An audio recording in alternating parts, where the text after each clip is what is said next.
السلام علیکم دوستوں خاکسار دنیا ایک بار پھر ایک نئی اور دلچسپ ویڈیو کے ساتھ حاضر ہے۔ اس سے پہلے کہ ہم ویڈیو کو آگے بڑھائیں، اگر آپ نے ابھی تک ہمارا چینل سبسکرائب نہیں کیا تو پہلے سبسکرائب کریں اور بیل آئیکن کو دبا دیں تاکہ ہماری ہر نئی آنے والی ویڈیو آپ تک بآسانی پہنچ سکے۔ ترکی ایک عظیم قوم کی سرزمین ہے جو پوری طرح سے آزاد ہے۔ ترکوں کا شمار ان عظیم قوموں میں ہوتا ہے جنہوں نے تاریخ پہ گہرے اثرات مرتب کیے۔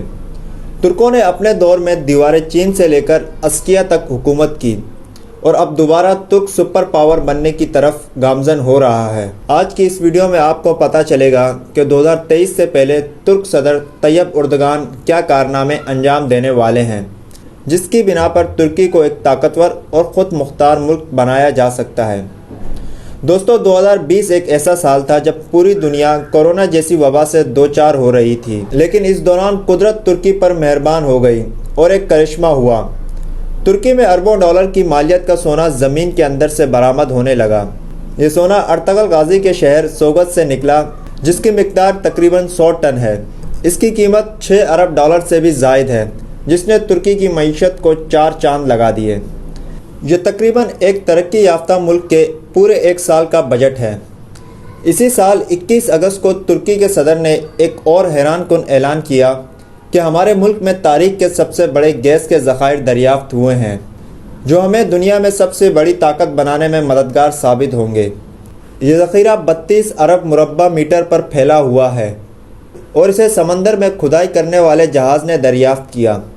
یاد رکھیں اس سے پہلے ترکی گیس اور تیل کے لیے روس اور ایران پر انحصار کرتا ہے، اور حال ہی میں ترکی کے صدر نے متنازع استنبول کنال یعنی نہر استنبول پروجیکٹ کا افتتاح بھی کر دیا ہے جس پر 15 ارب ڈالر کی لاگت آئے گی۔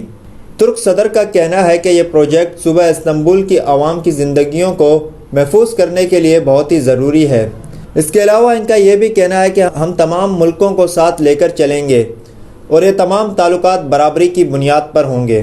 ان تمام حالات کو مد نظر رکھتے ہوئے یہ سوال پیدا ہوتا ہے کہ آخر ترک 2023 کی اتنی تیاری کیوں کر رہا ہے اور 2023 میں ایسا کیا ہونے والا ہے؟ کیا 2023 میں ترکی بدل جائے گا اور صدر رجب طیب اردگان سلطنت عثمانیہ کی بحالی کا اعلان کریں گے؟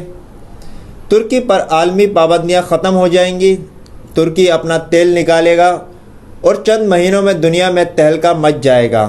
اگر آپ ایسا سوچ رہے ہیں تو اس غلط فہمی سے نکل آئیں کیونکہ یہ باتیں صرف فرضی ہیں۔ دراصل 1923 میں ہونے والے معاہدے کی اصل حقیقت کچھ اور ہے۔ 1923 میں 2 معاہدے ہوئے تھے، ایک معاہدہ لوزان اور دوسرا معاہدہ سیورے۔ سلطنت عثمانیہ اور مغربی اتحادی طاقتوروں کے مابین ہونے والا معاہدہ سیورے کہلاتا ہے، جبکہ معاہدہ لوزان مصطفیٰ کمال اتا ترک اور مغربی طاقتوروں کے مابین ہوا تھا۔ سوال یہ ہے کہ یہ 2 معاہدے کیوں ہوئے، ان کی وجہ کیا ہے؟ دراصل جو معاہدہ سیورے ہے ایک سیاسی اور فوجی شکست کی دستاویز تھی۔ یہ معاہدہ 10 اگست 1920 کو طے پایا جس میں سلطنت عثمانیہ کی سرحد کا تعین کیا گیا جو کہ موجودہ ترکی کے رقبے سے کم تھا۔ متعدد جزائر جیسے کہ جزیرہ امروز وغیرہ یونانیوں کے حوالے کر دیے گئے۔ ترکی، اٹلی، فرانس، جرمنی کے قبضے میں آ گیا اور باقی حصے بھی یوں ہی بنٹ گئے۔ اس کے علاوہ ترکی کے باقی تمام مالی وسائل پر برطانیہ، فرانس اور اٹلی کا قبضہ ہو گیا۔ معاہدے کے تحت عثمانی سلطنت 700 سے زائد محافظ نہیں رکھ سکتے اور ان اہلکاروں کو صرف بندوقیں دی جائیں گی، اس کے علاوہ کوئی اسلحہ میسر نہیں ہوگا۔ اس کے علاوہ انہیں جنگی، بحری یا فضائی جہاز بنانے یا خریدنے کی بالکل اجازت نہیں ہوگی۔ ترک باشندے کسی دوسری فوج میں نہ ملازمت کر سکتے ہیں نہ تربیت حاصل کر سکتے ہیں۔ لیکن مصطفیٰ کمال نے میدان کارزار یونان، برطانیہ، روس اور اناطالیہ کو شکست دے کر معاہدہ سیورے مسترد کر دیا اور ایک نیا معاہدہ وجود میں آیا جسے معاہدہ لوزان کے نام سے جانا جاتا ہے۔ یہ معاہدہ 10 اگست 1923 کو عمل ہوا۔ اس معاہدے میں کوئی عسکری دفعات شامل نہیں تھے۔ معاہدے کی کوئی دفعات ترکی کے اندرونی تجارت، مدنی وسائل اور بین الاقوامی تجارتی تعلقات کے متعلق نہیں ہیں۔ اس معاہدے میں ترکی کے اقتدار اعلیٰ کو تسلیم کر لیا گیا۔ دراصل معاہدہ لوزان کا خلافت عثمانیہ سے کوئی تعلق نہیں۔ سوشل میڈیا پر جو بھی افواہیں پھیلائی جا رہی ہیں ان کی کوئی تصدیق نہیں۔ 2023 کے حوالے سے اہم بات یہ ہے کہ صدر رجب طیب اردگان نے